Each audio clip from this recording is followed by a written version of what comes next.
وعلى آله وأصحابه أجمعين.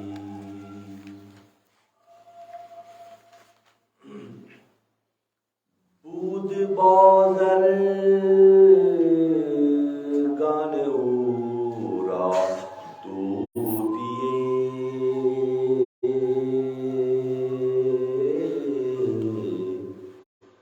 بود بازرگان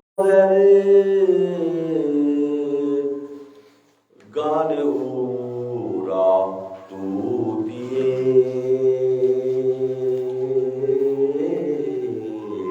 در قفس محبوس زیبا طوطیه چونکه بازر گا سفر را ساز کر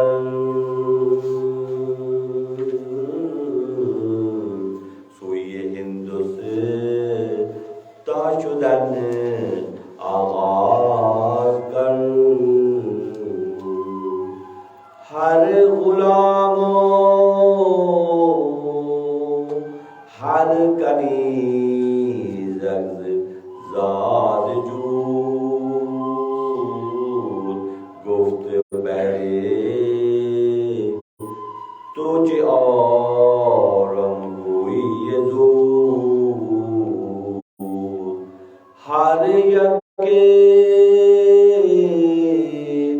عزم مراد خاص کر جمله را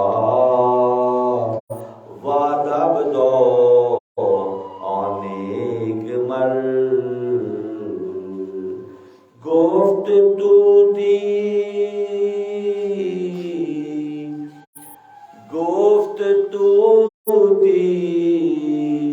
رج خواهی ارمان کارمت از خطه ہندوستان گفت طوطی رج خواهی ارمان کارمت از خطه ہندوستان گفت شاہ طوطی کے آجا طوطیاں چوب بینی کنز حال من بیان کہ فلا طوطی کے مشتاق شمار از غذای آسمان در حبس ما. انتہائی واجب الاحترام شب جمعہ کی مثنوی شریف کے شرکا، درس مثنوی شریف کے شرکا، اللہ تعالیٰ کا بے حد شکر احسان ہے کہ اس کی بندہ پروری ہی تو ہے کہ اس دور پرفتن میں ہمارے اور آپ کے لیے فکر اور تفکر کا یہ راستہ اللہ کی جانب سے کھلا کہ ہم اپنے حال پر فکر کریں، اپنے معاملات پر فکر کریں، اپنے روز و شب پر فکر کریں. ضروری نہیں ہے کہ ایک بہت بڑا ہجوم ہی ہر شب جمعہ کو ہماری مثنوی شریف کے درس میں شامل ہو. چند ہی نفوس ہیں اور اگر ان کے دلوں میں روشنی پیدا کرنے کی امنگ ہے، خواہش ہے، محنت ہے، تو یہ چند بھی ہزاروں پر بھاری ہے. اور ویسے بھی یہ شعبہ علم بہت مختلف سا ہے، اس کی معنی و مطالب، اس کی غرض و غایت، اور سب سے بڑھ کر اس میں شریک ہونے کی توفیق یہ اللہ کی جانب سے ہے. ہم عمومی بیان سن رہے ہیں اور حالات و واقعات میں تبدیلی نہیں آ رہی، کیونکہ ہم جبود زدہ معاشرے میں رہنے کے عادی ہو گئے ہیں. جو لوگ سیلن زدہ گھروں میں رہتے ہیں جہاں سیل ہوتی ہے اور سیم اور توڑ کا زور ہوتا ہے، وہ اس ماحول میں رہتے رہتے ویسے ہی ہو جاتے ہیں کہ امراض کا گھراؤ ہو جاتا ہے. تنگیاں، پریشانیاں، الجھنیں، اختلافات، تکبر، غرور، یہ ساری چیزیں وہاں پھر نظر آتی ہیں کیونکہ ماحول بناتا ہے. وسعتیں بہت زیادہ ہیں. یہ سب چیزیں مشاہدے کی چیزیں ہیں. ہم اسی ماحول میں ہیں کراچی میں، ٹھیک ہے رہیں بھائی، کیا فرق پڑتا ہے. جو ارادہ کرے گا، شعوری طور پہ پلاننگ کرے گا، وہ ماحول کو تبدیل کر کے اپنے وجود میں اس کی کیفیت کو نمایاں ہوتا ہوا خود بھی دیکھ لے گا اور لوگ بھی دیکھ لیں گے.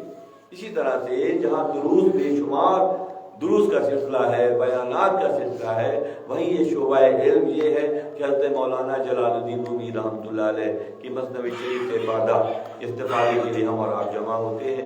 دفتر اول کے تقریباً نصف تک میں پہنچ چکا ہوں. جو شروعات ہم نے کی تھی کہ پچھلے کچھ عرصے پہلے، اور گزشتہ نشست کا جو خلاصہ جناب آصف کامران چلکی صاحب نے پیش کرنے کی سعادت حاصل کی، اس میں بھی یہی میسج ہے کہ خود شناسی و خدا شناسی، تفکر، غور، حالات و واقعات میں جو ہے وہ غور کیا جائے کہ خدا قرآن میں جگہ جگہ تفکر کی دعوت دیتا ہے، تدبر کی دعوت دیتا ہے. گفتگو تو بہت ہوتی ہے صبح سے شام تک. مولانا فرماتے ہیں ای قدر گفتیں باقی فکر کن. فکر کی اہمیت اتنی زیادہ ہے کہ گفتگو سے حاصل کرتے ہو، اب کچھ لمحات کے لیے بیٹھ کے تفکر کرو، غور کرو.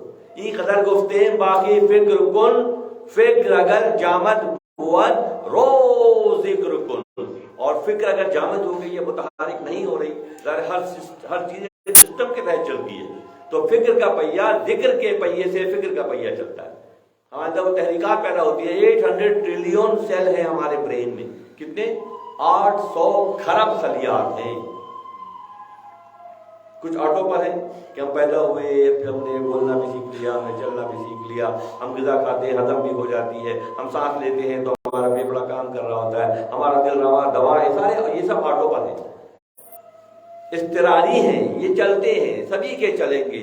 خدا کا ایک نظام ہے. کچھ چیزیں اختیاری ہیں، وہ ہمیں خود کرنی ہے، وہ ہمیں خود کرنی، اور خود کرنے کے لیے اپنے آپ کو تیار کرنا ہے. اور جب اپنے آپ کو ایسی تیاری میں شامل کیا جاتا ہے تو پھر کیا ہوتا ہے، وجود تو ہمارا ایسا ہی رہتا ہے جیسا ہے، سراپا ہمارا یہی رہتا ہے. تبدیلی کہاں سے آتی ہے؟ تبدیلی اندرونی طور پر آتی ہے اور فکری طور پر آتی ہے. ڈیسیژن میکنگ پاور، قوت فیصلہ، قوت ادراک، امیجنیشن پاور، یہ سب چیزیں کب ملتی ہیں؟ جب انسان عمل کے ساتھ، جذبے کے ساتھ، اخلاق کے ساتھ کوشش کرتا ہے تو وہ ساری ونڈوز کھل جاتی ہیں. مشکل سے 40 50 60 ہم لوگ چینلز کو یوز کرتے ہیں، انرجی چینلز کو یوز کرتے ہیں، باقی سب سائلنٹ ہیں، باقی سب سائلنٹ ہیں. میں اس مثالیں دیتا ہوں کہ یہی ناک ہمارے پاس ہے مگر اس سے بریانی اور پائے نہاری خوشبو سونگتی ہے، اور اللہ کے نبی فرماتے ہیں کہ مجھے قرن سے دوست کی خوشبو آ رہی ہے. کہاں سے آ رہی ہے؟ ویسے قرنی کی خوشبو نبی صلی اللہ علیہ وسلم کو مدینہ منورہ میں آ رہی ہے. عمر خطاب کو ممبر پہ ساریہ نظر آ رہے ہیں. آنکھ یہی ہے، ان کی بھی ایسی رہی ہے، انشاءاللہ رہی ہے، ہماری بھی یہ بات ہے. وہ ایکٹیو نہیں ہے، سائلنٹ ہے. سننے کی سماعت کا معاملہ یہ ہے کہ ہم اپنے آس پاس کے ماحول میں ہیں، مگر جو سنتے ہیں، جو عارف ہیں، جو ایکٹیویشن کی منزل پر ہیں، پھر وہ کیا سنتے ہیں؟ اسلام 3 میل کے فاصلے سے چونٹیوں کی آواز سنتے ہیں. نہ صرف آواز سنتے ہیں بلکہ وہ چونٹیاں کہہ کیا رہی ہیں یہ بھی سنتے ہیں. تو یہ ایکٹیویشن اللہ کی طرف سے ہے. انبیاء کی جو ایکٹیویشن ہے، ان ایسیسریز کو اللہ نے نبیوں کے لیے خصوصی طور پر ایکٹیو کر دیا، اور انبیاء نے اہل اللہ کو ایکٹیو کیا، اور اہل اللہ نے عامت الناس کو ایکٹیو کیا. اب ہم سائلنٹ ہو کر بیٹھ جائیں کہ من آنم کے من دونم، ہمارے جیسا کون ہوگا، تو پھر ہم وہی رہ جائیں گے جیسے ہیں. تبدیلی نہیں آئے گی. تبدیلی لانے کے لیے حتمی طور پر کسی ایسے سے رابطہ جوڑنا ہے جو نکات کو سمجھتے ہیں. جو سمجھتے ہیں وہی تو روشن کریں گے.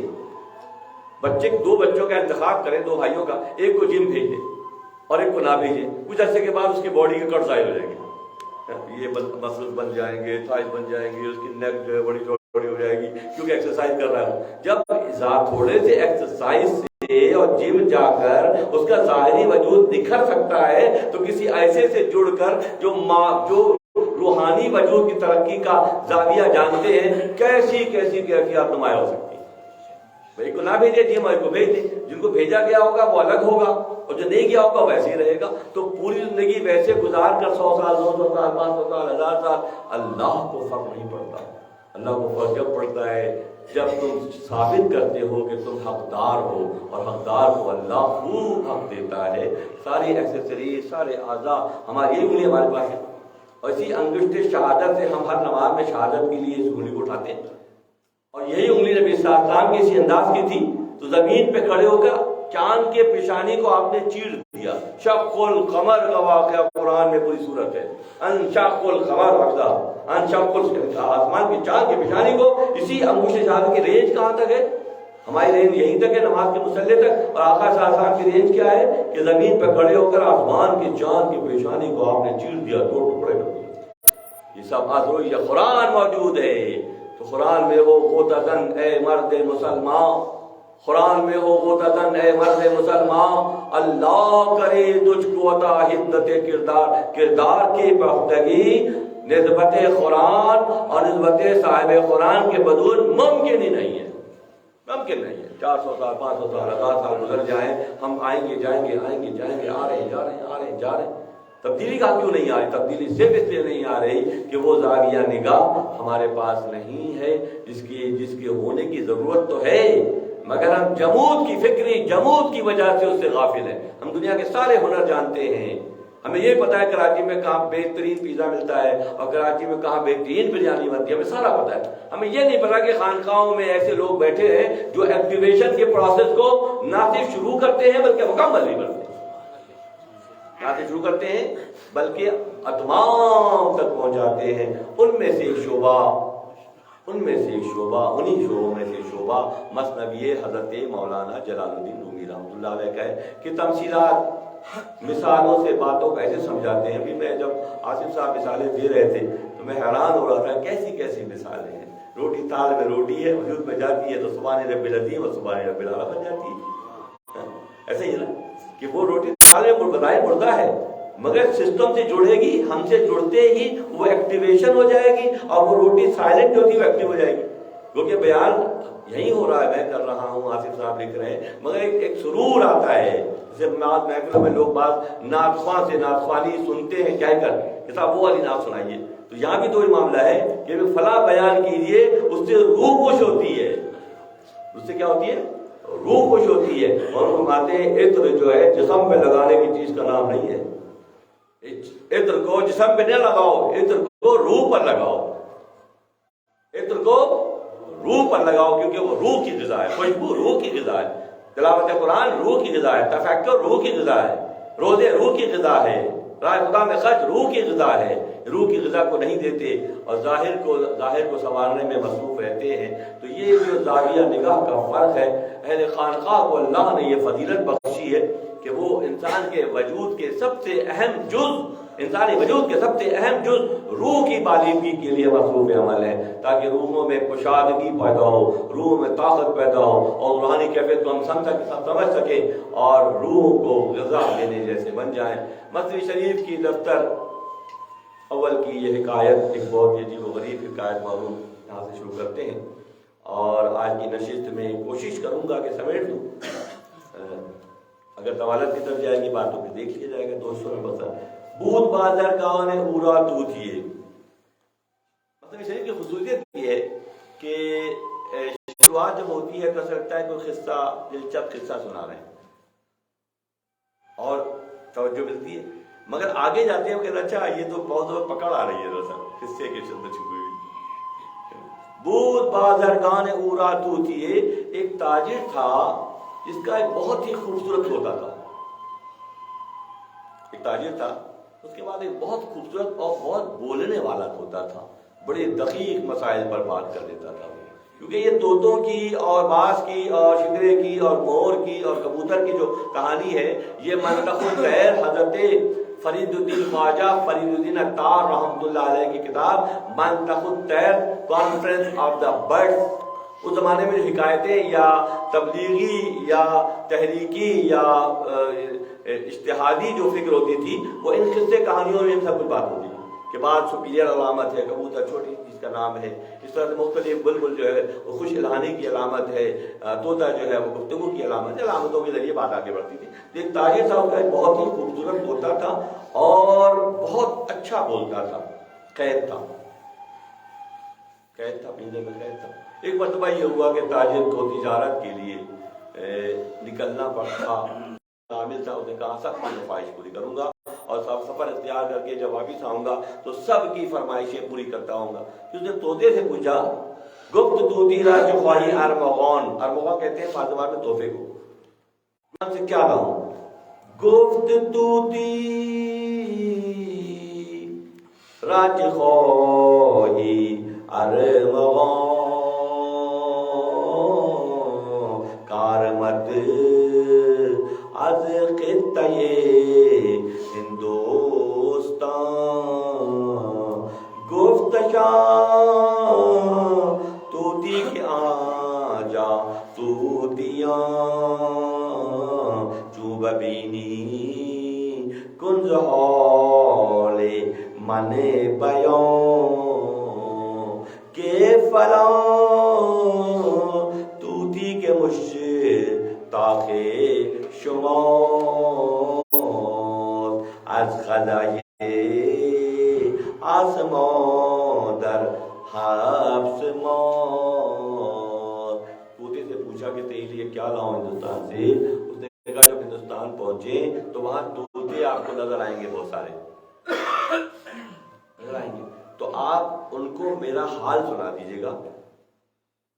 میری تفصیل پیغام ہے کہ ان طوطوں کو جو ہندوستان میں آپ کو ملیں گے آپ میرا حال سنا دیجیے۔ سب سے سادہ کام تو یہی ہے، میرا بتائیے کہ میں یہاں پنجرے میں قید ہوں، میں یہاں پنجرے میں قید ہوں اور تم وہاں بہت اڑتے پھر رہے ہو، درختوں پر، پھولوں پر، سبزے پر اڑ رہے ہو، اور میں یہاں قید ہوں، اور یہ قید میں آسمان کی، اللہ کی آسمان کی جانب سے پکڑ کی وجہ سے قید ہوں،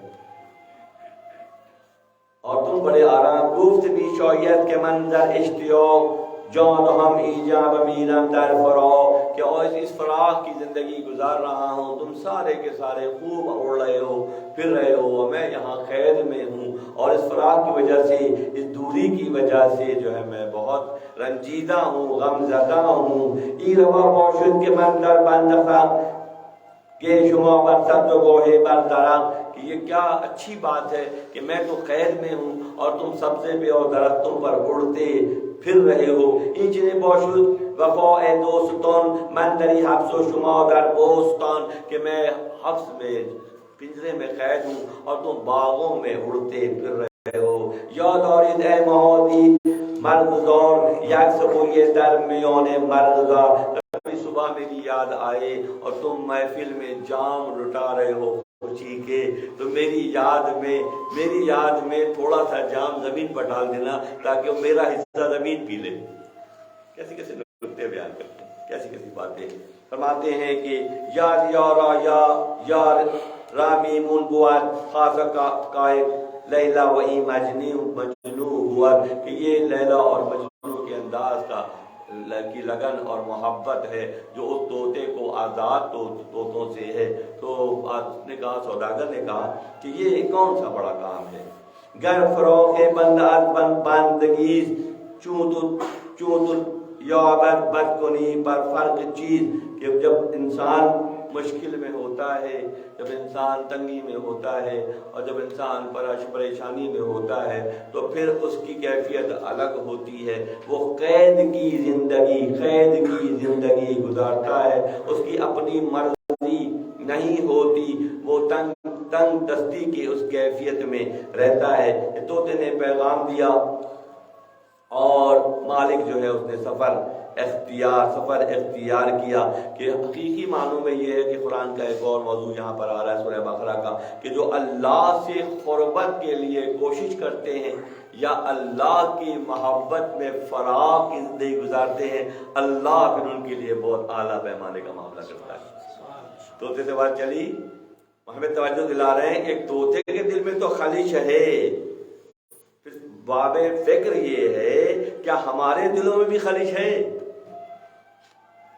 یہ لگن ہے، مطلبی شروعات ہی ہو رہی ہے وہاں سے. بشنو آز نئے چن حکایت می کند وز جدائی ہا شکایت می کند، کہ بانسری کا نالا جو اوپر بج رہی ہے، اس میں نغمگی بھی ہے، اس میں فراق کی کیفیت بھی ہے، اس میں دل بستگی کا سامان بھی ہے، یہ آواز متاثر کرتی ہے. یہ کس کی ہے؟ بانسری کی آواز ہے. بانسری جنگل سے کٹ کر اس طرح کی نالہ داری کرتی ہے. تم کیسے بنی آدم ہو کہ تمہیں فراق کا احساس ہی نہیں ہے؟ کیسا مضمون کہاں سے کہاں چلا گیا.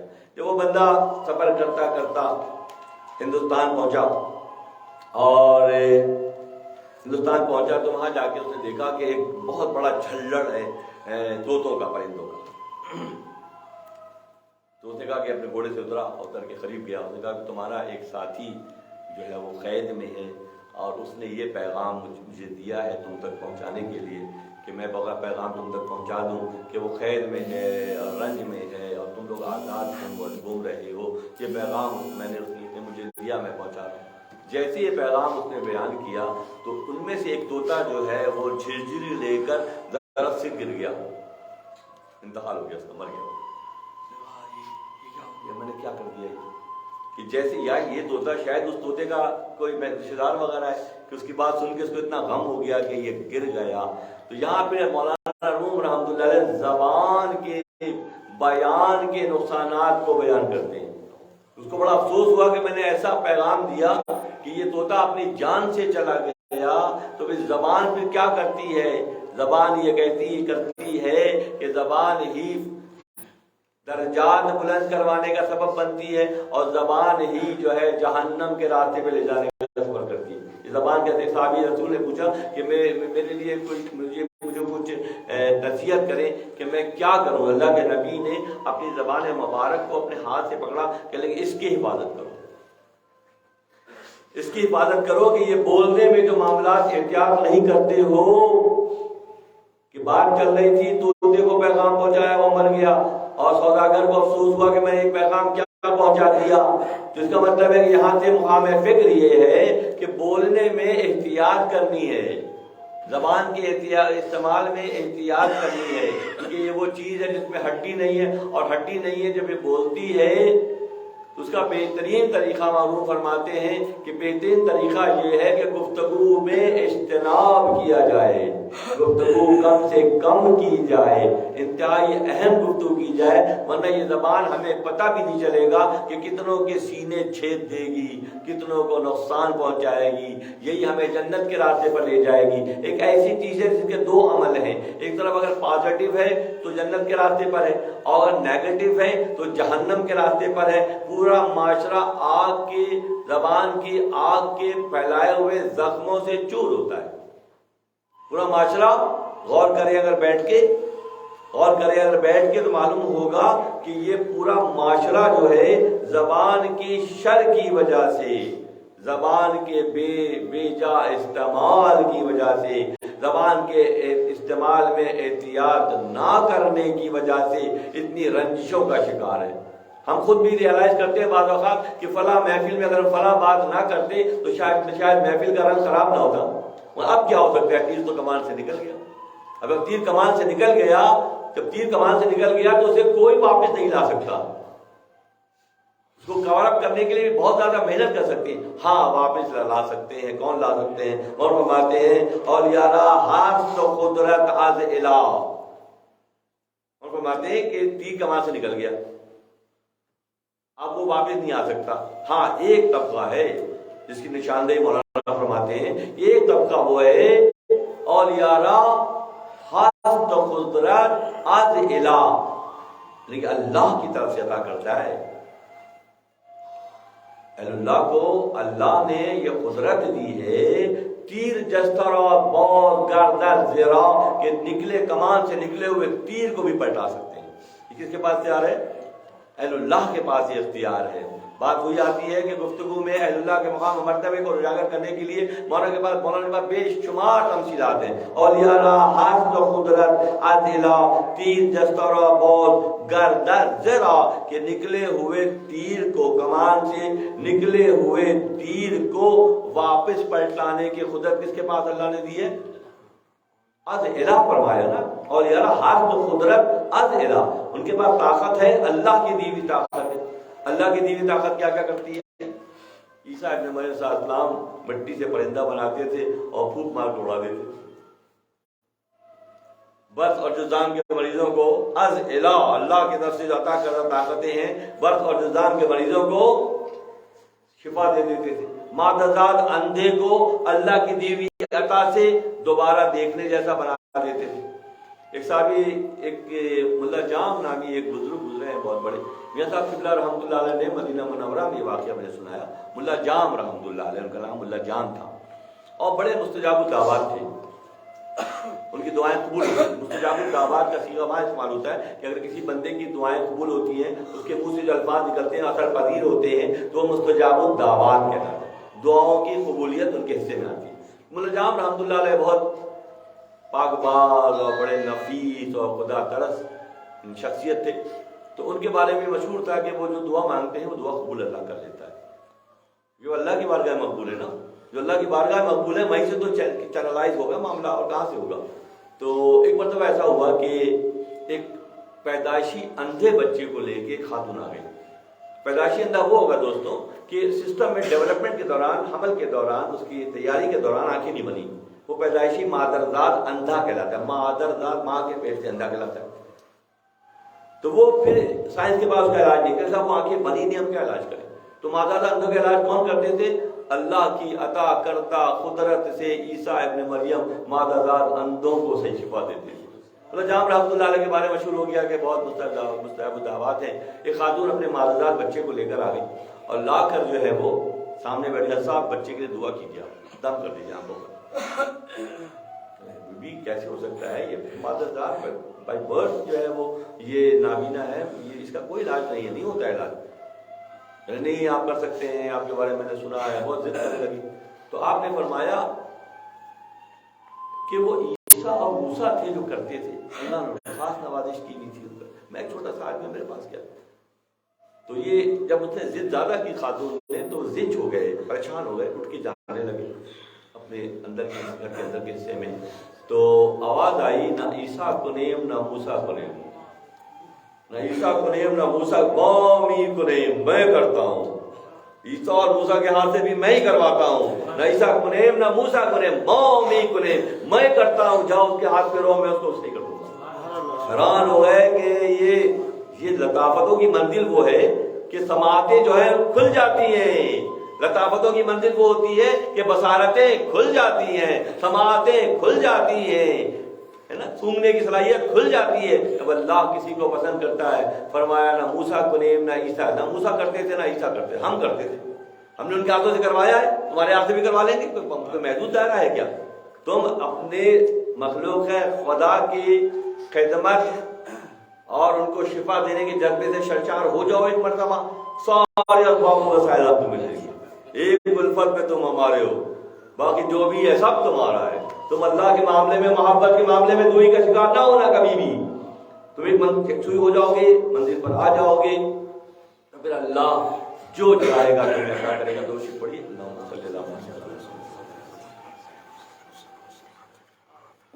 ملا جام رحمۃ اللہ علیہ جو ہے وہ ہر لمحے رابطے میں رہنے کی بنیاد پر ان کے حصے میں یہ شہادت آئی کہ اللہ نے اشارہ کیا کہ نہ عیسیٰ کو نیم نہ موسیٰ کو نیم، ماں می کو نیم، یہ پیغام پہنچا دیا۔ اور زبان کی جو خرابیاں ہیں غلط استعمال کرنے کی، جو محافل میں دوستوں یہ جو مجلسیں ہیں یہاں کوئی نیگیٹو گفتگو نہیں ہوگی، نہ ہونی چاہیے، نہ کوئی اختلافی گفتگو ہوگی، یہاں تو بات یہ ہوگی کہ ہمیں ایکٹیویشن کے لیے کس پروسیس کی ضرورت ہے. ہم بیٹھ کر زیادہ سے زیادہ اللہ کا ذکر کرتے ہیں, ہم بیٹھ کر زیادہ سے زیادہ اس سے قربت کے لیے کوشش کرتے ہیں, ہم بیٹھ کر اپنی اصلاح کی کوشش کرتے ہیں کہ جینیاتی اور موروثی طور پر جو ہمارے وجودوں میں غیظ و غضب ہے, تکبر ہے, انانیت ہے, خود پسندی ہے, یہ ساری جو نیگیٹیوٹی ہمارے جین میں ہمارے ساتھ سفر کر رہی ہے, اس کو ہم کم کرتے چلے جائیں. اور جیسے جیسے جگہ خالی ہوگی تو وہاں پہ نورانیت کا ظہور ہوگا, وہاں روحانیت کا ظہور ہوگا, اور وہاں پہ معاملات پھر جگہ خالی ہونے کے بعد ہی یہ ہو سکے گا. ورنہ کیا ہوگا کہ اسی حال میں رہیں گے, تبدیلی نہیں آئے گی. جب طوطے کو تاجر نے پیغام سنایا, ان میں سے ایک طوطا جو ہے کانپا, اور کانپ کر وہ گر گیا. بڑا افسوس ہوا کہ میں نے یہ کیا کر دیا, کیونکہ زبان کے استعمال گر سخن خواہی تو کوئی چون شکر صبر کنی ہے سوئی حلوہ مخور, کہ صبر کرو, استقامت کے ساتھ راہ خدا میں چلو, اپنے معاملات کو صحیح معنی میں مانیٹر کرو. اضافی کوئی نشست نہیں ہے تربیتی, یہی تربیتی نشست ہے. یہاں ان نکات کو اجاگر کیا جاتا ہے, ان باتوں کو اجاگر کیا جاتا ہے. جو پازیٹیو ہے وہ ہمارے لیے, جو نیگیٹو اگر ہمارے وجودوں میں بھی ہے تو ہم پر لازم ہے کہ اسے مٹانے کی ہم کوشش کریں. What ever, where ever, which ever, کوئی بھی ہے, کہیں بھی ہے, کیسا بھی ہے, اگر ہے پہچان کرائی جا رہی ہے محفل میں بیٹھ کے, تو سوچنے کی بات یہ ہے کہ اس سے نکلنے کی گر سکن خواہی کہ گوئی جو شکر. تو طریقہ پھر کیا ہے؟ طریقہ یہ ہے دوستوں, سادہ طریقہ ہے کہ صبر و شکر کا راستہ اختیار کرنا ہے, عاجزی و انکساری کا راستہ اختیار کرنا ہے, خدا ترسی کا راستہ اختیار کرنا ہے. عیب پوچھی کا, عیب جوئی نہیں, عیب ڈھونڈنا نہیں ہے, عیب کی پردہ پوشی کرنی ہے. اور فرماتے ہیں جو عیب دیکھتے ہیں وہ غیب نہیں دیکھ سکتے. جو عیب دیکھتے ہیں, by tomorrow morning, just tomorrow, کل سے ہم شروع کریں کہ ہم کیا کرتے ہیں. ہم عیب دیکھتے ہیں لوگوں کی, ہم لوگ غلطیاں نکالتے ہیں, ہم لوگوں میں تنقید کرتے ہیں, یا ہم لوگوں کو راہ دیتے ہیں. کیونکہ عیب دیکھنے والا غیب نہیں دیکھ سکے گا. غیب دیکھنے کے راستے میں جو رکاوٹ ہے وہ ہماری یہ حرکات ہے, ہماری عیب جوئی ہے, ہمارا تکبر ہے, ہماری خود پسندی ہے. سب چیزیں ہمارے راہ میں گر سخن خواہی کہ گوئی چو شکر صبر کن ای ہے سوئی حلوہ مخور. حرص سے نکل جاؤ, تکبر سے نکل جاؤ, خود پسندی سے نکل جاؤ. راہ خدا میں سختی آ جائے تو صبر کرو, کشادگی آ جائے تو شکر ادا کرو. یہ فارمولے ہیں. ہم لوگ اس کی جسٹ اپوزٹ کام کر رہے ہیں اس وقت تک. جب آمد ہو جاتی ہے تو پیر پکا کے سو جاتے ہیں, اور جب تنگی آتی ہے تو پورے شہر کو معلوم ہوتا ہے کہ ہم تنگی میں ہیں, ہم پریشان ہیں. تو کیا یہ رویہ جو ہم نے اب تک اختیار کیا ہوا یہ صحیح ہے؟ اگر یہ صحیح ہے ابھی بڑی اچھی بات ہے, صحیح ہے. اور صحیح نہیں ہے تو اس کے اصلاح کی گنجائش ہے. جب یہ صبر اور شکر کر کے تم کس مقام پر پہنچو گے؟ اللہ تعالیٰ فرماتا ہے قال اللہ تعالیٰ یا ایھا النفس المطمئنہ ارجعی الی ربک راضیۃ مرضیہ فادخلی فی عبادی وادخلی جنتی. ان اوصاف کو اختیار کر کے اللہ کا واضح حکم آ گیا. کیا آ گیا؟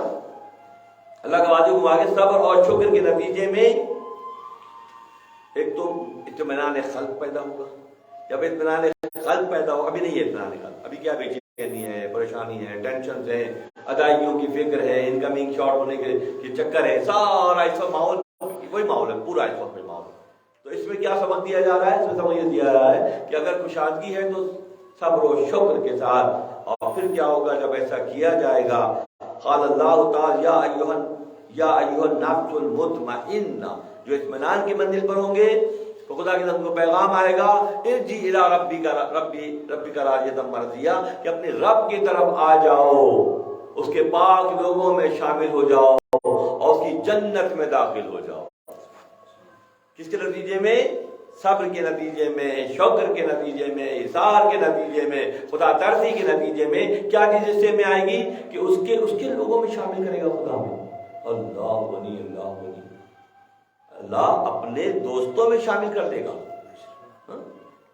تو بندے تو سارے ہیں, اب پہچان کیسی ہوگی؟ عبد دیگر عبدہو چیزیں دیگر, عبد دیگر سب بیٹھے ہیں, ایک جیسی شکل و شباہت، ایک جیسے عوام، ایک جیسی خوبیاں، سب کے اقتدار ایک بظاہر ایک جیسے. تو یہاں فرق کیسے معلوم ہوگا؟ کیسے معلوم ہوگا؟ فرق ایسے معلوم ہوگا کہ کس میں شکرانہ زیادہ ہے، کس میں خدا ترسی زیادہ ہے، کون اس منزل پر ہے کہ اللہ کی عطا پر شکرانے کی منزل پر ہے، کون ہے جو شکوے کی منزل پر ہے. تو کیسے معلوم ہوگا؟ معلوم ایسے ہوگا کہ جب ادائیگی ہوگی. الانسان ذات اللسان فرمایا، انسان زبان کے نیچے ہے، جیسے بولتا ہے معلوم ہو جاتا ہے کہ کیا ہے. تو پھر کیا ہوگا کہ بات یہ ہے عبد دیگر عبدہو چیزیں دیگر. اشہد ان محمد عبدہ ورسولہ پڑھتے ہیں نا ہم لوگ. کیا پڑھتے ہیں؟ ہم گواہی دیتے ہیں کہ اللہ، نبی صلی اللہ علیہ وسلم اللہ کے بندے، اللہ کے بندے، اور نبی عبدہ ورسولہ پڑھتے ہیں نا. تو ایک ہوتا ہے عبد، ایک ہوتا ہے عبدہ. ان اللہ وملائکتہ، یہاں بھی بات کوئی صیغہ استعمال ہو رہا ہے کہ اللہ ملائکہ کو اپنے سے منسوب کر رہا ہے. یہاں بھی اللہ بندے کو اپنے سے منسوب کر رہا ہے. عبدہ اللہ کا بندہ، یہ خاص صیغہ ہے. یہ ایک عبد ہے، بندہ ہے، ایک اللہ کا بندہ ہے. جو اللہ کا جو بندہ ہے وہ معاملہ کیا ہے؟ عبد دیگر عبدہو چیزیں دیگر. ان سراپا انتظار منتظر. ایک بندہ وہ ہے جو اپنی دعاؤں کی کاوشوں، کوششوں، عبادتوں، ریاضوں، رمضان، بقرعید کے سارے معاملے کر کے دعاؤں کی قبولیت کا انتظار کرتا ہے. وہ کون ہے؟ وہ بندہ ہے. وہ کون ہے؟ وہ بندہ ہے. اور عبدہو کون ہے؟ عبد دیگر عبدہو چیزیں دیگر. ان سراپا انتظار منتظر، کہ ایک بندہ وہ ہے جو سب کچھ کر کے ابھی بھی دعاؤں کی قبولیت کے انتظار میں بیٹھا ہے، اور ایک وہ ہے جن کا اللہ انتظار کر رہا ہے. ایک وہ ہے جن کا اللہ منتظر ہے. شب اسراء میں نبی صلی اللہ علیہ وسلم کے سبب معراج پر اللہ نبی صلی اللہ علیہ وسلم کا منتظر ہے. یہ ہے فرق، یہ بنیادی فرق ہے. تو اب بنیادی فرق جب معلوم ہو گیا تو ہونا پھر کیا چاہیے کہ اللہ کے بندوں میں شامل ہونے کے لیے، اللہ کے بندوں میں شامل ہونے کے لیے جو محنت ہے وہ لازم ہے. وہ ہمارے انرجی چینلز کی ایکٹیویشن، راستی کے لیے، صداقت کے لیے، استقامت کے لیے، توفیقات کے لیے، اتنے سارے الفاظ ہیں نا، اتنے چینل دے سمجھے. ہر چینل کو ایکٹیو کرنے کے لیے ایک ورڈ ہے. استقامت چاہیے تو ایک استقامت الگ چینل ہے، راستی چاہیے تو راستی کا چینل ہے. سارے چینل موجود ہیں، ایکٹیو نہیں ہے. ایکٹیویشن نہیں ہوگی. اولیاء را ہست قدرت ازلا تیر دستہ را باز گردد رو، کہ ہم راہ میں ہیں، ہمارے تیروں کے کمانوں سے تیر نکل چکے ہیں، مگر کسی اہل اللہ کی صحبت اختیار کریں گے تو ساری نیگیٹیوٹی کو مٹا کر پازیٹیو میسیجز تم میں انسٹال کر دیے جائیں گے جو کہ پہلے سے موجود ہیں. لنک مل جائے گا، رابطہ ہو جائے گا، اور منظرنامہ اسی وجود میں رہتے ہوئے تبدیل ہو کر رہ جائے گا. یہاں تک تو گفتگو تھی. مول فرماتے ہیں سوداگر کا طوطے کے سامنے سب حال ہندوستان میں دیکھا تھا بیان کرنا. ہندوستان میں دیکھا کہ ایک طوطا مر گیا، جب واپس آیا تو سب کو اس نے تحائف دیے، جس کو جو وعدہ کیا تھا وہ دے دیا. طوطے نے پوچھا میرا کیا ہوا؟ آج بھی ہم دیکھتے ہیں چینل پہ کہ طوطے کتنی گفتگو کر رہے ہیں. اذانیں یاد ہیں طوطوں کو، صورتیں یاد ہیں طوطوں کو. تو معلوم نے آج سے 700 سال پہلے یہ واقعہ لکھ دیا کہ طوطے اتنا سیکھ جاتے ہیں بولنے کا سلیقہ. تو واپس آئے، گفت طوطی ارمغان بندہ کو، میرا تحفہ کہاں ہے مجھے تو بتاؤ. سب کو جب دیکھ کے فارغ ہوا سوداگر تو طوطے نے پوچھا کہ گفت طوطی ارمغان بندہ کیوں، آنچ دیدی آنچ گفتی بات، کیا دیکھا کیا سنا مجھے بتاؤ. کیا خوبصورت زاویہ ہے. اسی میں سارے میسیجز ہیں، اسی میں ساری بات ہے چھپی ہوئی کہ کیسے گئے تجارت کے لیے، وہاں وہ منظر دیکھا تو گفت طوطی ارمغان بندہ کو آنچ دیدی آنچ گفتی، کیا دیکھا کیا بولا مجھے بیان کرو. تو سوداگر نے بتایا کہ میں بہت پشیمان ہو گیا تیرا پیغام پہنچا کے. میں نے اپنا سر پیٹ لیا اور اپنا سینہ بھی میں نے پیٹا کہ تیرا پیغام پہنچایا، کیسا بےہودہ پیغام پہنچا کے میں پشیمان اور شرمندہ ہو گیا. میں پشیمان اور شرمندہ ہو گیا. گفتم آشکایت ہائی تو باغ روئے طوطیاں ہم تھا یہ تو کہ تیری شکایت اکیلے رہنے کی اور ان کے باغوں میں اڑنے پھرنے کی جو باتیں تو نے کی تھی میں نے ایسی کیسی بیان کر دیا، ایسی کیسی جا کے میں بیان کر دی۔ آج کے تو تھی ضرورت کوئی بات دور آج بردید وہ لفظہ وہ مرد کہ جب میں نے واقعہ سنا دیا، تیرا سارا احوال پہنچا دیا، تو ایک طوطا جو ہے وہ لرزا، کانپا اور گر کے مر گیا، گر کے مر گیا۔ من پشیما گشتمی گفتن چبود لیک جو گفتم پشیمانی چسود۔ پھر دوبارہ گفتگو بات آ گئی، میں نے یہ بات کیوں کی، اس پہ میں پشیمان ہوں، میں یہ پیغام نہ پہنچاتا، کیسا بےہودہ پیغام تک اس کی جان لے لی۔ تو پھر دوبارہ مولانا کو زبان کی اللہ غنی خرابیوں پر دوبارہ گفتگو کرتے ہیں، بات سے بات اسی طرح نکلتی ہے، میسج سے میسج اسی طرح سے نکلتا ہے، بات طوطے کی ہو رہی ہے مگر مولانا اس کو نیا اینگل اور نیا زاویہ دیتے ہیں۔ بے شمار اختلافات اس وقت بھی جو موجود ہیں معاشرے میں اور حلقوں میں، اس کے پیچھے وہی زبان کا عمل دخل ہے۔ فیل راو غیر از آزادی از واہ ولی دولت لوگوں میں خلق نست۔ فرماتے ہیں کہ مدت سال ہما زوئی درد ہو یہ آفرین حق نمر۔ پر یہ میں پیغام پہنچا کے بہت شرمندہ ہوا اور اس کا مجھے بہت دکھ ہے۔ یہاں بالکل ایک نیا زاویہ مولانا دیتے ہیں کہ دکھ دے دیا۔ مثال طور پر مولانا فرماتے ہیں کہ اگر کسی کا جھگڑا ہو جائے، بہت غور سنیے، بہت اچھی بات ہے، جھگڑا ہو جائے اور کسی نے کسی کو قتل کر دیا، زخمی کر دیا، زخمی ہو گیا۔ اب زخمی ہو گیا تو اس کو درد ہوا، بہت زیادہ درد ہوا۔ اسی اثنا میں جس نے زخمی کیا تھا اس کا انتقال ہو گیا۔ اگر وہ درد پیدا کرنے والا ہوتا تو اس کے انتقال کے ساتھ درد ختم ہو جاتا۔ اس کا مطلب درد اس نے نہیں پیدا کیا، درد کی پیدائش کہیں اور سے ہے، درد کا تعلق کہیں اور سے ہے۔ اگر درد اس کی تلوار کے زخم سے پیدا ہوا ہوتا تو اس کے انتقال کے ساتھ ہی ختم ہو جاتا۔ یہاں بہت اہم میسج ہے کہ ہم اسباب میں الجھ جاتے ہیں، مسبب کو بھول جاتے ہیں۔ زید نے بکر کو تلوار سے زخمی کیا اور کچھ عرصے میں زید کا انتقال ہو گیا۔ اگر زید اس درد کا ذمہ دار ہوتا تو درد اسی وقت ختم ہو جاتا جب اس کا انتقال ہوا۔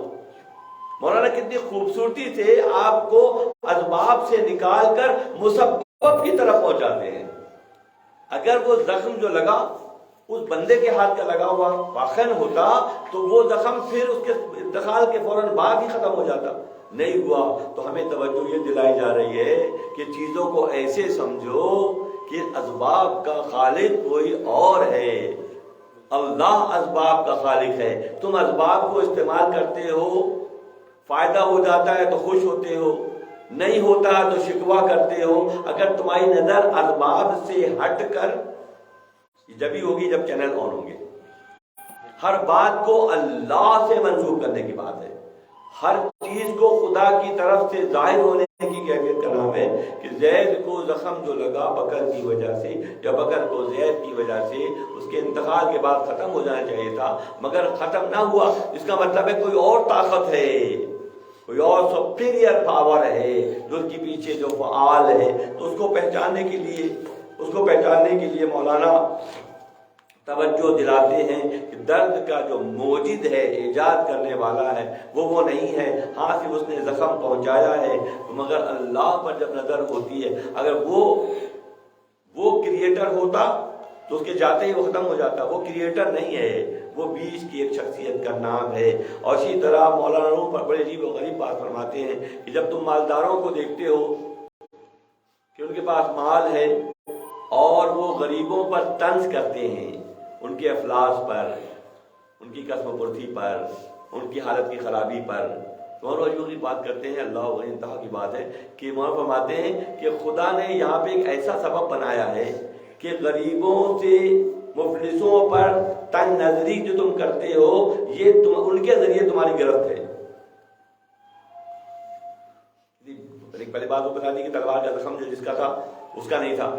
اسی طرح یہاں بتا رہے ہیں کہ جو ثروت مند ہوتے ہیں، جو مالدار ہوتے ہیں، وہ غریبوں پر انگشت نمائی کرتے ہیں، ان کی تحقیر کرتے ہیں، ان کی بے عزتی کرتے ہیں، تو یہاں مولانا فرماتے ہیں کہ مسبب نے ارادہ کیا ہے کہ تمہاری پکڑ اس راستے سے وہ کرے گا کہ تم غریبوں پر جو تنقید کرتے ہو، خدا نے غریبوں کو کریٹ اسی لیے کیا ہے کہ بڑوں کے امتحان کے لیے کیا۔ خدا نے صحت مندوں کو اسی لیے بنایا، مریضوں کو اسی لیے بنایا ہے کہ تم صحت مند ہو تو تمہیں شکرانہ ادا کرنا چاہیے۔ خدا نے تمہیں بلاغت دی ہے، گفتگو کا انداز دیا ہے، تمہیں علم دیا ہے، تو اس لیے دیا ہے کہ تاکہ دوسروں کی پہچان اس انداز میں ہوگی، اور ایسا نہیں ہوگا، اس زاویے کو نہیں سمجھو گے تو منظرنامہ پھر یہ ہوگا کہ خدا جو ہے اس بات پر قدرت رکھتا ہے، اس بات پر خدا مومنون کی آیت ہے کہ اللہ تعالیٰ اس بات پر قدرت رکھتا ہے کہ تمہیں پھر وہ بھلا دیتا ہے، اس کی پہچان سے تمہیں دور کر دیتا ہے، اور جس طرح وہ چاہتا ہے اسی طرح سے صاحب بادشاہ جس موت صاحب دل شاہ دل ہوئے شموت کہ جو لوگ ہوتے ہیں ظاہر دار ہوتے ہیں، وہ جسموں کے بناؤ سنگار میں مصروف ہوتے ہیں، جب اللہ کے دوستوں کا معاملہ یہ ہے کہ روح کی بالیدگی کے لیے کوشش کرتے ہیں، گفتگو یہاں تک پہنچتی ہے، وہ اگر پیغام کون پہنچاتا ہے کس طرح طوطا گر کر مر گیا اور میں نے یہ سب کچھ اس طرح مجھ سے ہو گیا اور مجھ سے غلطی ہو گئی۔ مولانا اگلے منزل پہ فرماتے ہیں چنندنے آت ہوتی حرکتیں آت ہوتی رام مردنے و نوحا خواجہ بڑ، جیسے اس نے یہ پیغام اس کو پہنچایا کہ طوطا گر کے مر گیا، تو اس کا اپنا طوطا پنجرے میں گر کے مر گیا۔ جو اپنا طوطا تھا، جب پیغام نے پہنچا دیا تو یہ پنجرے میں جو قید طوطا تھا، اب وہ تو ٹوپی اٹھا کے زمین پہ ماری، آؤ بکا رونے لگا، ایسا نادر نایاب پرندہ میرے پاس تھا، اگر یہ سلمان صاحب تام کے پاس ہوتا وہ بھی اس کی بہت قدر کرتے، میں نے کیا کیا کہ میں نے اس کو بہت سستا بیچ دیا، خواہ مخواہ ان چکروں میں لگ گیا، اس کا پیغام یہاں، اس کا پیغام وہاں، میرا طوطا میرے ہاتھ میں رہا، بہت رونے لگا، بہت گریا کرنے لگا، بہت زاری کرنے لگا، اب کرتا مرتا کیا نہ کرتا والی بات ہے، بیچارہ تھک ہار کے بیٹھ گیا، اور پھر اس نے طوطے کو پنجرے سے نکالا، مر گیا اب تو، کہ جیسے اس نے باہر نکالا تو طوطا اڑ کر بلند ترین ٹہنی پہ جا کے بیٹھ گیا۔ حیران ہو گیا یہ کیا؟ میں تو کہنے اس طوطے نے یہی پیغام مجھے دیا تھا کہ جب تک میٹھی میٹھی باتیں کرتے رہو گے، ہاں، جب تک دنیا کے اس ماحول میں اپنے آپ کو لوگوں کے ساتھ مصروف رکھو گے تو یہی ہوگا کہ قید کر دیے جاؤ گے۔ اوپر جا کے بیٹھ گیا، پھر اس نے کہ تجھے کیسے ہوا یہ؟ کہنے لگے اس طوطے نے مجھے یہ پیغام دیا کہ جب تک تو پنجرے میں قید رہے گا، جب تک تو میٹھی میٹھی باتیں کرے گا۔ کیا دنیا کے سارے لوازمات ہمارے آس پاس جو ہیں یہ میں باندھا ہوا نہیں ہے؟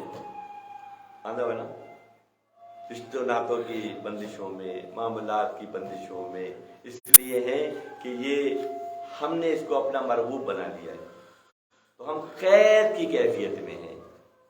یہاں پہ آگے کلام آتا ہے موتو قبل ان تموت، مرنے سے پہلے مر جاؤ، مرنے سے پہلے موتو، نبی صلی اللہ علیہ وسلم کی مبارکہ ہے یہ کہ اللہ کے نبی نے جب یہ فرمایا کہ موتو قبل ان تموت تو اصحاب حیران ہو گئے کہ یہ کیسے ممکن ہے کہ مرنے سے پہلے مر جائیں۔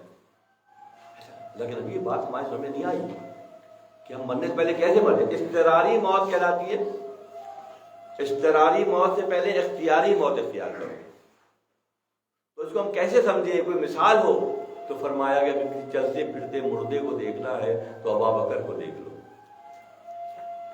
اب مثال کیا خوبصورت مثال یہاں پر ہے، ابا بکر صدیق رضی اللہ تعالیٰ عنہ نے اپنی حیات کا سارا سامان لا کر نبی قدموں میں رکھ دیا، کون کرے گا؟ اور کیا دیکھنا چاہتے ہیں لوگ اصحاب سے کہ زندگی اساس البیت پورا لا کر قدموں میں رکھ دیا، اور یہ فرمایا کہ ماں ابقیتا یا ابا بکر گھر والوں کے لیے کیا چھوڑا؟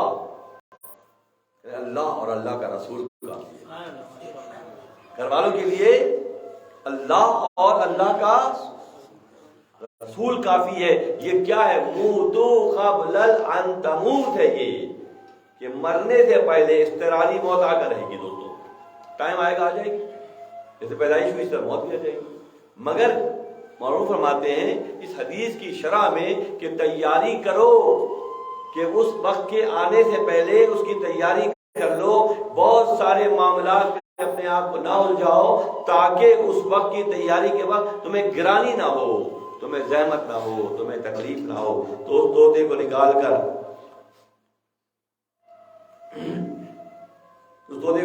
جب باہر نکالا گیا تو وہ اڑ کر جا کر ایک اونچی ٹہنی پر بیٹھ گیا۔ بڑا پریشان ہوا اس کا مالک کہ میں تو اس کو مردہ سمجھتا تھا، اس نے مردہ بنا لیا اپنے آپ کو۔ وہ مرا نہیں بلکہ اس نے مردہ بنا لیا۔ جیسے اس نے اپنے آپ کو مردہ بنا لیا ویسے ہی اس کی جان اس قید سے چھوٹ گئی۔ معروف فرماتے ہیں نبی صلی اللہ علیہ وسلم کے مبارکہ کی شرح میں فرماتے ہیں کہ مرنے سے پہلے مرنے کا مفہوم یہ ہے کہ اس وقت جب اختیاری موت آئے، اضطراری موت آ کر رہے گی تو تم اختیاری طور پر اپنے آپ کو اپنے فکر کو اس انداز میں کرو کہ تم نے لقاء اللہ کے دیدار کے لیے تیاری کرنی ہے، تم نے محنت کرنی ہے، تعلق باللہ کے لیے اپنے آپ کو مصروف رکھنا ہے، اور اس کی نوازشات کی ادائیگی کا طریقہ یہی ہے کہ ہر لمحے اس کی پہچان ہو۔ اس طوطے نے اپنے تاجر کو کچھ نصیحتیں کی اور جا کے ٹہنی پہ بیٹھ گیا۔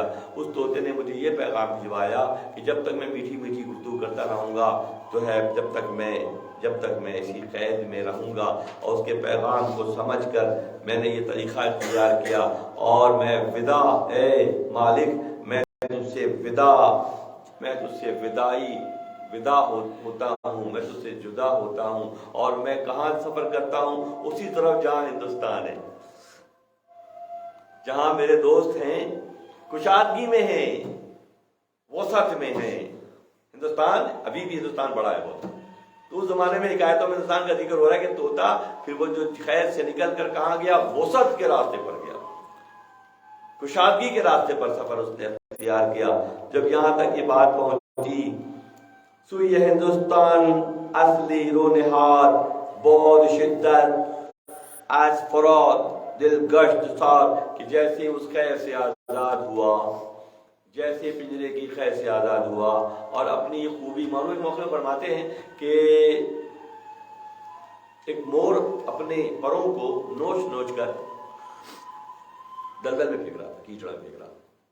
ایک عالم باللہ وہاں سے گزر رہا تھا، اس نے کہا تو کیا کر رہا ہے؟ یہ تیرے اتنے خوبصورت قیمتی پر ہوتے ہیں، حفاظ اس کو قرآن میں رکھتے ہیں، بادشاہ اپنے تاج میں لگاتے ہیں، تو یہ کیوں نکال کے پھینک رہا ہے؟ تو وہ نے جواب دیا، مدنی شریف کا واقعہ ہے، وہ جاتے ہیں یہ میرے اصل میں یہ دشمن ہے، یہ اس کے حاصل کرنے کے لیے شکاری تیر کمان لے کر میرے پیچھے گھوم رہا ہوتا ہے، تو بہتر ہے کہ میں خود ہی نکال کے پھینک دوں تاکہ میری جان بچ جائے، یہ فرو ہٹ جائے اور جان بچ جائے، اور جب جان بچ جاتی ہے تو وہ جان سے جا کر مل جاتی ہے، ورنہ سطحیت کی اس کیفیت کی وجہ سے معاملہ بہت۔ الوداع اے خواجہ کر دی مرحمت، کر دی آزادم زقید و مسلمات، سوی ہندوستان اصلی رو نہاد بود شدت از فر دل شد گشت شاد، خواجہ با خود گفت این پند منت راجو گیرمیرا روشنت، کہ خواجہ نے کہا کہ تو نے مجھے بہترین نصیحت کی ہے،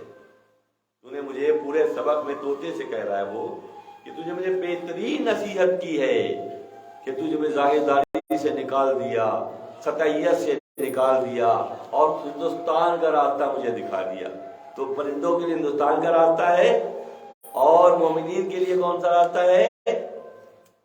یا یہ تو نفس المطمئنہ ارجی الی ربک راضیۃ مرضیہ فادخلی فی عبادی وادخلی جنتی، یہ مومنین کا راستہ ہے۔ وہ پرندہ نکل کر ہندوستان جائے گا، اور مومن پرواز کر کے کہاں مل جائے گا؟ نیک لوگوں کی صفحہ میں شامل ہو جائے گا، اور ان کی معیت نیک لوگوں کی صفحہ کی بات کر رہا ہوں میں، اللہ کے مقربین کی صفحہ میں شامل، لیکن مومن انبیاء میں شامل ہو جائے گا، مومن اولیاء کی صحبت کی وجہ سے انبیاء کے درجے پر فائز ہو جائے گا۔ اسی لیے اللہ کے نبی فرمایا میری امت کے علماء بنی اسرائیل کے انبیاء کے برابر ہیں، میری امت کے علماء، اللہ کے نبی فرمان ہے، حدیث مبارکہ ہے کہ میری امت کے علماء بنی اسرائیل کی انبیاء کے برابر ہیں۔ جس میں علم و عرفان پیدا ہو گیا، آگہی پیدا ہو گئی، علم کا درجہ اس کے حصے میں آ گیا، تو مومنانہ شان کے ساتھ وہ انبیاء کے ساتھ معاملہ ہوگا۔ جب نبی صلی اللہ علیہ وسلم کچھ اہم باتیں ہیں نبی صلی اللہ علیہ وسلم سفر معراج میں تھے اور چھٹے آسمان پر حضرت موسیٰ کلیم اللہ سے ملاقات ہوئی. موسیٰ کلیم اللہ نے پوچھا کہ آپ کی یہ حدیث ہے. اب غور کرو دوستو، تفکر کرو. موسیٰ چھٹے آسمان پر ہے، نبی صلی اللہ علیہ وسلم مکہ مکرمہ سے جا رہے ہیں، ملاقات چھٹے آسمان پر ہو رہی ہے. تو سارے دائرے میں آ رہے ہیں کہ اللہ کے نبی کی اڑان کہاں تک ہے. موسیٰ لباس روحانیت میں رہتے ہوئے چھٹے آسمان پہ آ کر لباس بشریت میں نبی صلی اللہ علیہ وسلم سے مل رہے ہیں. یہ سارے ٹیکنیکل غور کریں، تفکر کریں. جب چھٹے آسمان میں ملے تو فرمایا کہ آپ کی حدیث ہے، آپ نے فرمایا کہ میری امت کے علماء بنی اسرائیل کے انبیاء کے برابر ہے. اس کی توجیہ کیا ہے، دلیل کیا ہے؟ اس کی دلیل کیا ہے، کیسے ہے کہ میں بنی اسرائیل کا امام اور آپ کا ایک عالم جو ہے میری صفوں میں شامل کہاں ایسا ہے؟ چلیے دلیل کیا ہے اس کی؟ دلیل یہ ہے کہ امام غزالی رحمۃ اللہ علیہ کی روح مبارک کو اللہ کے نبی نے عالم ارواح سے طلب کیا. اختیار مصطفیٰ صلی اللہ علیہ وسلم زمین سے برباد ہے، چھٹے آسمان پہ موسیٰ کلیم اللہ سے ملاقات ہے، علیہ السلام سے ملاقات ہے. اللہ کے نبی سے سوال کر رہے ہیں. سوال کا جواب کیا ہے کہ حضرت امام غزالی رحمۃ اللہ علیہ کی روح کو اللہ کے نبی نے طلب کیا. ساتھ رہیے گا، طلب کیا، ان کی روح آپ کے سامنے کھڑی ہوئی. نبی صلی اللہ علیہ وسلم لباس بشریت میں ہیں، موسیٰ کلمہ لباس روحانیت میں ہیں، امام غزالی لباس روحانیت میں ہیں. ابھی پیدا نہیں ہوئے، ابھی عالم ارواح میں ہیں. کہ میرے امت کے عالم ان سے سوال کریں کیا پوچھنا ہے. موسیٰ کلیم اللہ نے دیکھا، نام بتائیں کیا نام ہے آپ کا؟ امام غزالی رحمۃ اللہ علیہ کی روح نے جواب دیا محمد ابن محمد ابن محمد، محمد ابن محمد. ہر روح پہ محمد، ہر روح پہ امتی کیا کہے گا؟ امتی کہے گا. یہ بات جو عشق کی منزل پر ہے، جو عشق کی منزل پر ہے وہ کہے گا محمد ابن محمد. حیران ہو گئے مسلمان، میں آپ سے آپ کا نام پوچھ رہا ہوں، آپ محمد ابن محمد ابن محمد کہہ رہے. کیمیاء سعادت کا یہ واقعہ ہے. امام غزالی رحمۃ اللہ علیہ کی کتاب کیمیاء سعادت کا علوم میں بے شمار ایسے واقعات ہیں جو عام الناس کی نظر سے نہیں گزرے، کیونکہ ہم نے اپنے اسلاف کی کتابوں کو، ان کے علوم کو پسے پوش ڈال دیا. اسی لیے ہم ایسے ہو گئے کہ ہم ان کے سامراجی قوتوں کے غلام بن کر رہ گئے. محمد ابن محمد ابن محمد. موسیٰ کلیم اللہ نے سوال کیا میں آپ سے آپ کا نام پوچھ رہا ہوں، آپ محمد ابن محمد ابن محمد کہہ رہے ہیں، جواب دے رہے ہیں. تو امام غزالی رحمۃ اللہ علیہ کی روح یہ فرماتی ہے کہ آپ سے بھی اللہ نے یہ پوچھا تھا، غور رہیے گا، آپ سے بھی اللہ نے پوچھا تھا کہ تلکا پہ یمینی کا یا موسیٰ، اے موسیٰ آپ کے دائیں ہاتھ میں کیا ہے؟ یہ پوچھا تھا. آپ کہتے تھے میرا عصا ہے. آپ نے کیا فرمایا؟ یہ میرا عصا ہے، میں اسے پتے چھاڑتا ہوں، بکریاں چراتا ہوں اور تھک جاتا ہوں تو ٹیک لگاتا ہوں. آپ ہی طولانی گفتگو ہوئی تھی نا، میں تو صرف محمد ہی کہا، آپ نے بڑی لمبی گفتگو کی تھی. نبی صلی اللہ علیہ وسلم نے اپنا ید اللہ والا ہاتھ وہ ہے جس ہاتھ پر اللہ نے صلح حدیبیہ کے موقع پر آیا، سورہ فتح میں آیا ہے غالباً حافظہ کہ ید اللہ فوق ایدیہم، کہ آپ کے ہاتھ پر اللہ کا ہاتھ ہے. ید اللہ والے ہاتھ کو امام غزالی کے پشت دائیں جانب پشت مبارک پر رکھا.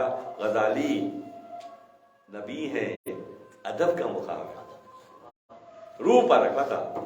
امام غزالی کی روح آئی تھی تو اس روح پر محمد عربی صلی اللہ علیہ وسلم نے اپنا دائیں ہاتھ رکھا اور فرمایا کہ امام غزالی ادب کا مقام ہے. کیا ادب ہے امت محمدیہ کے اندر؟ اختیارات کا عالم یہ ہے، قدموں کی جنبش خاک پر اور آہٹیں افلاک پر.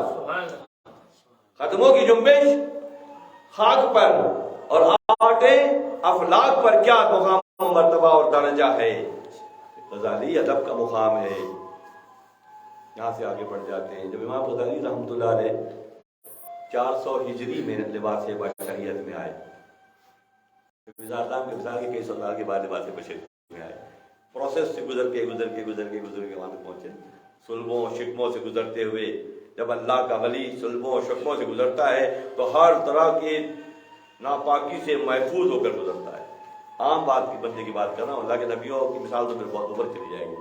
تو بات ہو رہی ہے کہ جب آئے لباس بشریت میں امام غزالی رحمۃ اللہ علیہ 400 ہجری میں تو جب آپ تشریف لائے دنیا میں تو اللہ کے نبی کا ہاتھ آپ کے پشت پر چھپا ہوا تھا، پرنٹ تھا وہاں پہ، پرنٹ تھا، ہاتھ رکھا تھا،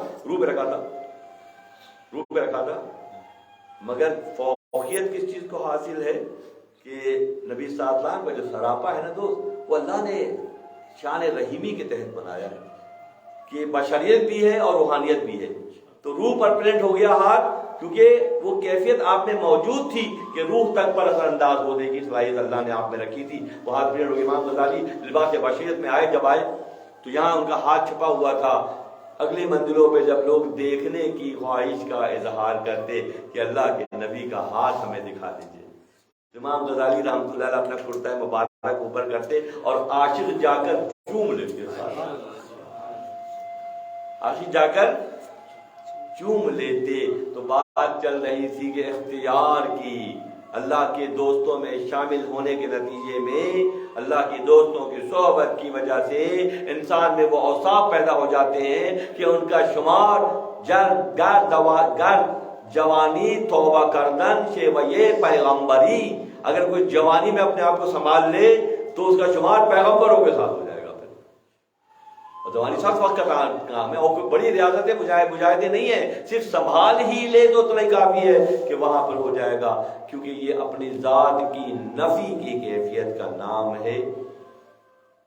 اس ظاہری وجود کو جیسے گھٹاتے ہیں تو روحانی طاقت بڑھتی جاتی ہے، اور ظاہری وجود غذا سے، شوق سے، نفس کی خواہشات سے، شہوت سے طاقت پاتا ہے، جبکہ روح کا معاملہ یہ ہے کہ وہ تعلق باللہ کی کیفیت میں اہل اللہ کی صحبت کے نتیجے میں آ جاتی ہے اور وہ سپیریئر ہے یقین طور پر. ورنہ ظاہری وجود کی بات امام حضرت غوث علی شاہ قلندر پانی پتی رحمۃ اللہ علیہ کا واقعہ سنا کر سمجھتا ہوں محفل کو. آخری بات بادشاہ نے اس نے کہا، بات رہ گئی، جان من خان تردودی کے بوت جاں چنی باید کے نیکو پے بوت. تو اس نے کہا، مالک نے کہا، سوداگر نے کہا کہ چھوٹے سے طوطے نے اتنا بڑا پیغام مجھے دے دیا.